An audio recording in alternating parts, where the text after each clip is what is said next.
Hi friends, ಎಲ್ಲರೂ ಕೂಡ ನಮಸ್ತೆ. ಇವತ್ತಿನ ವಿಡಿಯೋದಲ್ಲಿ ಏನು SSLC PUC ವಿದ್ಯಾರ್ಥಿಗಳಿಗೆ ಅವರ ಅಂಕಪಟ್ಟಿಯಲ್ಲಿ ಭಾರಿ ಬದಲಾವಣೆ ಇದೆ.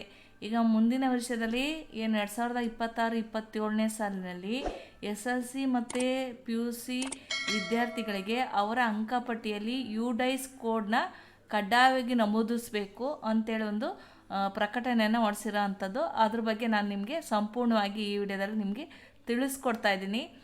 ಈಗ ಏನಂದರೆ, ಈಗ 2026-27ನೇ ಸಾಲಿನ ವಿದ್ಯಾರ್ಥಿಗಳಿಗೆ ಯಾರೆಲ್ಲ ಓದ್ತಾ ಇದ್ದಾರೆ, ಈಗ SSLC PUC ವಿದ್ಯಾರ್ಥಿಗಳು ಅವರು ಏನು ಪಾಸ್ ಆಗ್ತಾರೋ, ಉತ್ತೀರ್ಣರಾಗ್ತಾರೋ, ಅವರ ಒಂದು ಮಾರ್ಕ್ಸ್ ಕಾರ್ಡಲ್ಲಿ ಶಾಲಾ UDISE ಕೋಡನ್ನು ಕಡ್ಡಾಯವಾಗಿ ನಮೂದಿಸಬೇಕು. ಮತ್ತು ಏನು ಅವರ ಒಂದು ವಿದ್ಯಾರ್ಥಿಗಳಿಗೆ NAD ಅಥವಾ ಡಿಜಿಲಾಕರ್ನಲ್ಲಿ ವಿದ್ಯಾರ್ಥಿಗಳ ಆಫರ್ ID ಮತ್ತು ಆಧಾರ್ ID ಹಾಗೂ ಫೋಟೋಗಳನ್ನು ಅಳವಡಿಸುವುದು ಸಂಬಂಧಪಟ್ಟವಾಗಿ ಒಂದು ಅಧಿಸೂಚನೆಯಾಗಿರುತ್ತಿದ್ದು. ಏನು ಈ ಒಂದು SSLC ಮತ್ತು PUC ಓದುವಂಥ ವಿದ್ಯಾರ್ಥಿಗಳಿಗೆ NAD ಕಡೆಯಿಂದ ಏನು ನ್ಯಾಷನಲ್ ಅಕಾಡೆಮಿಕ್ ಡೆಪಾಸಿಟರಿ ಅಂತೇನಿದೆಯೋ ಅಥವಾ ಡಿಜಿಲಾಕರ್ನಲ್ಲಿ ಆ ವಿದ್ಯಾರ್ಥಿಗಳಿಗೆ ಈಗ ಅಂಕಪಟ್ಟಿಯನ್ನು ನಿಮಗೆ ಏನು ಗೌರ್ಮೆಂಟ್ ಕಡೆಯಿಂದನೇ ನಿಮಗೆ ಭೌತಿಕವಾಗಿ ಬಂದು ನಿಮಗೆ ಕೊಡ್ತಾಯಿದ್ರು, ಆ ಒಂದು ಅಂಕಪಟ್ಟಿಯನ್ನು ನಿಮಗೆ ಈಗ ಪ್ರಿಂಟ್ ಹಾಕಿ ನಿಮಗೆ ಕೊಡಲ್ಲ. ನೀವು NAD ಮುಖಾಂತರನಾದರೂ ಅಥವಾ ನಿಮ್ಮ ಡಿಜಿಲಾಕರ್ ಮುಖಾಂತರನಾದರೂ ನೀವು ಡೌನ್ಲೋಡ್ ಮಾಡ್ಕೋಬೇಕಾಗತ್ತೆ. ಅದ್ರ ಬಗ್ಗೆ ಈ ಒಂದು ಪ್ರಕಟಣೆ ಆಗಿರುತ್ತೆ.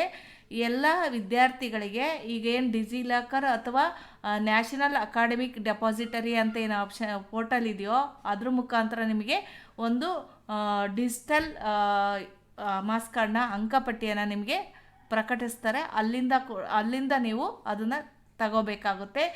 ಗೌರ್ಮೆಂಟಿಂದ ಭೌತಿಕವಾಗಿ ಪ್ರತಿ ನೀಡುವ ಪದ್ಧತಿಯನ್ನು ಕೈಬಿಟ್ಟು, ಅಂದರೆ ಆ ಒಂದು ನಿಮಗೇನು ಫಿಸಿಕಲಾಗಿ ನಿಮ್ಮ ಮನೆಗೆ ಅಥವಾ ನಿಮಗೇನು ತಲುಪಿಸ್ತಾ ಇದ್ರೋ ಒಂದು ಶಿಕ್ಷಣ ಇಲಾಖೆಯಿಂದ ನಿಮ್ಮ ಒಂದು ಹೈಸ್ಕೂಲ್ ಅಥವಾ ಕಾಲೇಜ್ಗಳಲ್ಲಿ ನಿಮಗೆ ಕೊಡ್ತಾಯಿದ್ರೋ, ಗೌರ್ಮೆಂಟಿಂದ ಬರ್ತಾ ಇತ್ತೋ, ಅದನ್ನು ಇವಾಗ ನಿಲ್ಲಿಸ್ತಾರೆ. ನಿಮಗೆ ಡಿಜಿಟಲ್ ರೂಪದಲ್ಲಿ ಕೊಡ್ತಾರೆ. ನೀವು ಎಲ್ಲಿ ಬೇಕಾದರೂ ಅದನ್ನ ತಗೊಂಡೋಗಿ ತೋರಿಸ್ಬೋದು. ನಿಮ್ಮ ಒಂದು ಫೋನ್ ಡಿಜಿಲಾಕರಲ್ಲಾಗಿರ್ಬೋದು ಅಥವಾ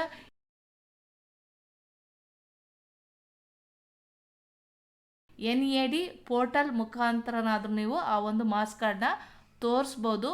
ಅದಕ್ಕೆ ನಿಮಗೆ ಈಗೇನು ಮುಂಚೆ ಏನಾಗ್ತಾಯಿತ್ತು, ಸ್ಯಾಟ್ಸ್ ನಂಬರ್ ಮಾತ್ರ ಬರ್ತಾಯಿತ್ತು, ಮತ್ತು ನಿಮ್ಮ ಒಂದು ರಿಜಿಸ್ಟರ್ ನಂಬರ್ ಬರ್ತಾಯಿತ್ತು, ನಿಮ್ಮ ತಂದೆ ಹೆಸರು ಬರ್ತಾಯಿತ್ತು, ತಾಯಿ ಹೆಸರು ಬರ್ತಾಯಿತ್ತು, ನಿಮ್ಮ ಒಂದು ಬರ್ತ್ ಡೇಟ್ ಬರ್ತಾಯಿತ್ತು, ಈ ರೀತಿಯಾಗಿ ಬರ್ತಾಯಿತ್ತು. ಈಗ ಹೊಸದಾಗಿ ಏನು ಬರುತ್ತೆ, ಅದರಲ್ಲಿ ನಿಮಗೆ UDISE ಕೋಡ್, ನಿಮ್ಮ ಒಂದು ಶಾಲೆ ಅಥವಾ ಕಾಲೇಜಿನ ಯಾವ ಶಾಲೆಯಲ್ಲಿ ಯಾವ ಕಾಲೇಜಲ್ಲಿ ಇವರು ಓದಿದ್ದಾರೆ ಆ ಒಂದು ಕಾಲೇಜ್ ಅದು ಮಾನ್ಯವಾಗಿದೆಯೋ, ಗೌರ್ಮೆಂಟ್ಗೆ ಅದು UDISE ಕೋಡ್ನ ಅವರು ಇಲ್ಲಿ ಅಧಿಕೃತವಾಗಿ ಅವರು ಅಪ್ಲೋಡ್ ಮಾಡಬೇಕಾಗುತ್ತೆ. ಹಾಗಾಗಿ ಆ ಒಂದು UDISE ಕೋಡ್ನೇ ಅದನ್ನು ಒಂದು ಭೌತಿಕವಾಗಿ ಅವರು ತುಂಬ ಐಡೆಂಟಿ ಇರುವಂಥ ಒಂದು ಐಡಿಯನ್ನಾಗಿ ಮಾಡಲಿಕ್ಕೋಸ್ಕರ ಶಿಕ್ಷಣ ಇಲಾಖೆಯಲ್ಲಿ ಅದನ್ನೇ ಒಂದು ಐಡೆಂಟಿ ಆಗಿ ಮಾಡಲಿಕ್ಕೋಸ್ಕರ UDISE ಕೋಡ್ನ ಇಲ್ಲಿ ಕೊಡ್ತಾ ಇದ್ದಾರೆ. ನಿಮಗೆ ನಿಮ್ಮ ಒಂದು ಮಾರ್ಕ್ಸ್ ಕಾರ್ಡಲ್ಲಿ ಆ ಒಂದು ಎಕ್ಸ್ಟ್ರಾ ಏನು ಆಫರ್ ID, ಆ ಒಂದು ಶಿಕ್ಷಣ ಇಲಾಖೆಗೆ ನಿಮ್ಮ ಡಾಟಾಗಳನ್ನ ತೊಗೊಂಡು ಆಫರ್ IDನ ಕ್ರಿಯೇಟ್ ಮಾಡ್ತಾಯಿದ್ರು. ಆಫರ್ ID ನಿಮಗೆ ಬರ್ತಾಯಿತ್ತು. ಮುಂದಿನ ದಿನಗಳಲ್ಲಿ ಆಫರ್ ID ಏನು ಸೆಂಟ್ರಲ್ ಗೌರ್ಮೆಂಟ್ ನೀಟ್ ಆಗಿರ್ಬೋದು, ನಾಟಾ ಎಕ್ಸಾಮ್ ಆಗಲಿ, ಅಲ್ಲಿ ಆಫರ್ IDಯನ್ನು ಕೇಳ್ತಾ ಇರ್ತಾರೆ. JEE ಕೂಡ ಆ ಥರದ ಒಂದು ಆಫರ್ IDನೂ ಕೂಡ ನಿಮ್ಮ ಮಾರ್ಕ್ಸ್ ಕಾರ್ಡಲ್ಲೇ ಅವರು ಜನ್ರೇಟ್ ಮಾಡಿ ಕೊಡ್ತಾ ಇದ್ದಾರೆ. ಮತ್ತು ಆಧಾರ್ IDನೂ ಕೂಡ ನಿಮಗೆ ಆ ಒಂದು ಮಾರ್ಕ್ಸ್ ಕಾರ್ಡಲ್ಲಿ ಇರುತ್ತೆ, ನಿಮ್ಮ ಒಂದು ಫೋಟೋ ಇರುತ್ತೆ, ಮತ್ತು UDISE ಕೋಡ್ ಏನಿರುತ್ತೆ ಅದು ಕೂಡ ನಿಮ್ಮ ಒಂದು ಮಾರ್ಕ್ಸ್ ಕಾರ್ಡಲ್ಲಿ ಬರೋ ಥರ ಈಗ ಒಂದು ಚಿಂತನೆಯನ್ನು ಮಾಡ್ತಾ ಇದ್ದಾರೆ. ಈಗ ನೀವೇನು ಮಾಡ್ತಾರಾ, ನಿಮ್ಮ ಒಂದು ಡಿಜಿಲಾಕರ್ ಆಗಿರ್ಬೋದು ಅಥವಾ NAD ಪೋರ್ಟಲ್ ಮುಖಾಂತರ ನೀವೊಂದು ತಗೊಳ್ತೀರಾ. ಅದನ್ನು ಈಗ ಕೆಲವ್ರು ಹೇಳ್ಬೋದು ಇದು ಬರಲ್ಲ ಅಂತ. ಈಗ ಹಂಗಲ್ಲ, ನೀವೇನು ತಗೊಳ್ತೀರಾ ಒಂದು ಕಾರ್ಡನ್ನು, ಕಲರ್ ಪ್ರಿಂಟನ್ನು ನಿಮ್ಮ ಒಂದು ಡಿಜಿಲಾಕರ್ ಅಥವಾ ನ್ಯಾಷನಲ್ ಅಕಾಡೆಮಿಕ್ ಡೆಪಾಸಿಟರಿಯಲ್ಲಿ ತಗೊಳ್ತೀರಾ, ಅದನ್ನು ಅಂಕಪಟ್ಟಿಯ ಪ್ರಮಾಣ ಪತ್ರಗಳನ್ನು ರಾಜ್ಯದ ಹೊರಗೆ, ಅಂದರೆ ಬೇರೆ ಸ್ಟೇಟಲ್ಲಾಗಿರ್ಬೋದು ಅಥವಾ ಒಳಗೆ ರಾಜ್ಯದ ಒಳಗಡೆ ಆಗಿರ್ಬೋದು, ನೀವು ವ್ಯಾಸಂಗವನ್ನು ಅಂದರೆ ಉನ್ನತ ವ್ಯಾಸಂಗಕ್ಕೆ ಈಗ ಹೋದ್ರಿ ಅಂದರೆ ನೀವು SSLC ಮುಖಾಂತರ ಯಾವುದೋ ಒಂದು ಡಿಪ್ಲೊಮಾ ITIಗೆ ಹೋದ್ರಿ, ಅದನ್ನು ಮಾನ್ಯವಾಗಿ ಪರಿಗಣಿಸಬೇಕು ಅಂತಲೂ ಕೂಡ ಅಲ್ಲಿ ಈಗ ಪ್ರಕಟ ಮಾಡ್ತಾ ಇದ್ದಾರೆ, ಆದೇಶ ಮಾಡ್ತಾ ಇದ್ದಾರೆ. ಅದೇ ರೀತಿ PUC ಈಗ ನೀವು ಪಿ ಯು ಸಿ ನಂತರ ಉನ್ನತ ಶಿಕ್ಷಣಕ್ಕೆ ಅಂದರೆ ನೀವು ಡಿಪ್ಲೊಮಾ ಹೋಗ್ಬೋದು, ಇಂಜಿನಿಯರಿಂಗ್ ಹೋಗ್ಬೋದು, ಮೆಡಿಕಲ್ ಹೋಗ್ಬೋದು, ಅಥವಾ ನೀಟ್ ಎಕ್ಸಾಮು, JEE ಈ ಥರ ಎಕ್ಸಾಮ್ಗಳನ್ನು ನೀವು ತಗೊಳ್ತೀರಾ ಅಥವಾ ಹೈಯರ್ ಎಜುಕೇಷನ್ಗೆ ಹೋಗ್ತೀರಾ. ಅಂಥ ಸಂದರ್ಭದಲ್ಲಿ ಅಧಿಕೃತವೆಂದು ಪರಿಗಣಿಸುವಂತೆ ಮತ್ತು ನೇಮಕಾತಿಗೆ ದೃಢೀಕೃತವೆಂದು ಪರಿಗಣಿಸುವಂತೆ ಆದೇಶಿಸಲಾಗಿದೆ. ಈಗ ಸೆಂಟ್ರಲ್ ಗೌರ್ಮೆಂಟನ್ನು ಆದೇಶ ಮಾಡ್ತಾ ಇದ್ದಾರೆ.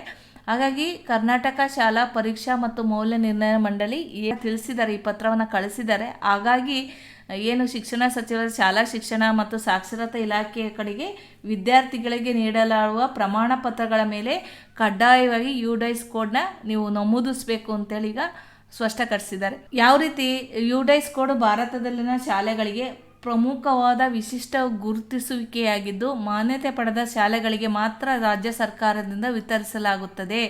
UDIS ಕೋಡ್ ರಾಜ್ಯ ಸರ್ಕಾರಗಳ ವಿವಿಧ ಪ್ರೋತ್ಸಾಹಗಳ ಮೇಲ್ವಿಚಾರಣೆ ಮತ್ತು ಯೋಜನೆಗಳಿಗಾಗಿ ಸಹಾಯ ಹಲವಾರು ನೀತಿ ನಿರ್ಧಾರಗಳ ಆಧಾರವಾಗಿದ್ದು ಇದರಿಂದ ಶಾಲೆ ಮತ್ತು ಅಂಕಪಟ್ಟಿಗಳ ಪರಿಶೀಲನೆ ಸುಗಮಗೊಳ್ಳುತ್ತದೆ.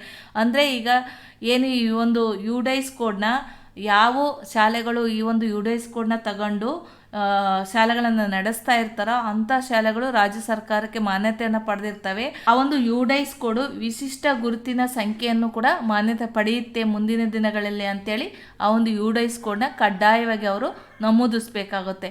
ಇಲ್ಲಿ ಪ್ರಮಾಣ ಪತ್ರಗಳ ಮೇಲೆ UDIS ಕೋಡ್ನ ಗುರುತು ವಿದ್ಯಾರ್ಥಿಗಳು ಸೇರಿದಂತೆ ಪಾಲುದಾರಿಕೆಯ PM ವಿದ್ಯಾಲಕ್ಷ್ಮಿ ಪೋರ್ಟಲ್ ಮೂಲಕ ವಿದ್ಯಾರ್ಥಿ ವೇತನಗಳು, ನೇರ ಪ್ರಯೋಜನ ವರ್ಗಾವಣೆ ಅಂದರೆ DBT, ಆಫರ್ ID ಉತ್ಪಾದನೆ ಮತ್ತು ಶೈಕ್ಷಣಿಕ ಸಾಲಗಳಂಥ ವಿವಿಧ ಸೇವೆಗಳು ಮತ್ತು ಪ್ರಯೋಜನಗಳನ್ನು ಪಡೆಯಲು ಸಹಾಯ ಮಾಡುತ್ತದೆ. ಈ ಒಂದು UDIS ಕೋಡು ನಿಮ್ಗೆ ಏನೆಲ್ಲ ಬೆನಿಫಿಟ್ಸ್ ಇದೆ, ಈ ಒಂದು UDIS ಕೋಡ್ನ ಯಾಕೆ ನಿಮ್ಮ ಮಾಸ್ ಕಾರ್ಡಲ್ಲಿ ಅವರು ಕಡ್ಡಾಯವಾಗಿ ನಮೂದಿಸೋಕ್ಕೆ ನಿಮ್ಗೆ ಹೇಳ್ತಾ ಇದ್ದಾರೆ ಅಂದರೆ UDIS ಕೋಡು ಗುರುತು ವಿದ್ಯಾರ್ಥಿಗಳು ಸೇರಿದಂತೆ ಪಾಲುದಾರಿಕೆಗೆ ಅಂದರೆ ಏನು ಅವರ ಒಂದು ಗುರುತಿನ ಸಂಖ್ಯೆ ಇದ್ದಂಗೆ, ವಿದ್ಯಾರ್ಥಿಗಳಿಗೆ ಒಂದು ಗುರುತಿನ ಸಂಖ್ಯೆ ಇದ್ದಂಗೆ ಅದು ಅವರು PM ವಿದ್ಯಾಲಕ್ಷ್ಮಿ ಪೋರ್ಟಲ್ ಮುಖಾಂತರ ಅವರು ವಿದ್ಯಾರ್ಥಿ ವೇತನ ಪಡೆಯೋಕ್ಕೆ ಮತ್ತು DBT ಏನು ಹಣ ವರ್ಗಾವಣೆ ಮಾಡ್ತಾರಲ್ಲ, ಒಂದು ನಿಮಗೆ ಸ್ಕಾಲರ್ಶಿಪ್ ಆಗಿರಲಿ ಯಾವುದೇ ಒಂದು ಬೆನಿಫಿಟನ್ನು ಸರ್ಕಾರದಿಂದ ಬಂದರೆ ನಿಮಗೆ DBT ಮುಖಾಂತರ ನಿಮಗೆ ಹಣವನ್ನು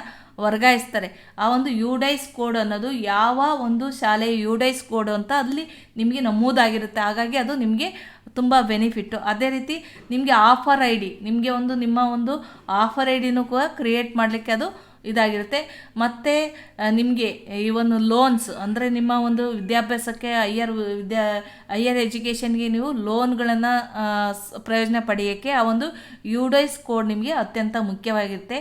ಇದಲ್ಲದೆ ಮಂಡಳಿಗಳು ನೀಡುವ ಪ್ರಮಾಣ ಪತ್ರಗಳ ಮೇಲೆ ಈ ಸಂಕೇತವು ಯಾವುದೇ ಹೆಚ್ಚುವರಿ ವೈಯಕ್ತಿಕ ಮಾಹಿತಿಯನ್ನು ಬಹಿರಂಗಪಡಿಸುವುದಿಲ್ಲ.